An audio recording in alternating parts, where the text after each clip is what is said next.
ابو سعید خدری رضی اللہ تعالیٰ عنہ کہتے ہیں کہ رسول اللہ صلی اللہ علیہ وآلہ وسلم جنوں اور انسانوں کی نظر بد سے پناہ مانگا کرتے تھے، یہاں تک کہ موذتین سورہ فلق، سورہ ناس نازل ہوئی۔ جب یہ صورتیں نازل ہو گئی تو آپ صلی اللہ علیہ وآلہ وسلم نے ان دونوں کو اختیار کر لیا اور ان کے علاوہ دوسری چیزوں کے ذریعے سے پناہ مانگنا چھوڑ دی۔ اللہ کے مکمل کلمات کے ذریعے پناہ حاصل کرنا۔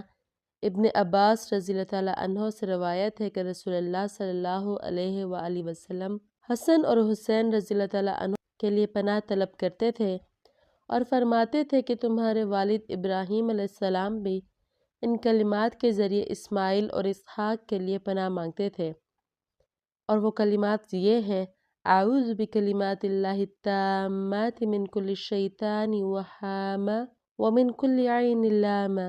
اعوذ بکلمات اللہ التامات من کل شیطان وہامہ ومن کل عین لامہ۔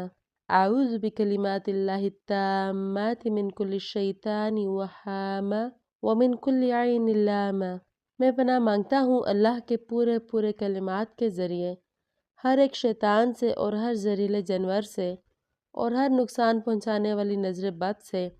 بیماری نظر بد سے حفاظت کے لیے بھی ہمیں مختلف دعائیں سکھائی گئی ہیں، جن میں ایک یہ ہے: بسم اللہ ارقیک من کل شیء یؤذیک من شر کل نفس او عین حاسد اللہ یشفیک۔ بسم اللہ ارقیک بسم اللہ ارقیک من کل شیء یؤذیک من شر کل نفس او عین حاسد اللہ یشفیک۔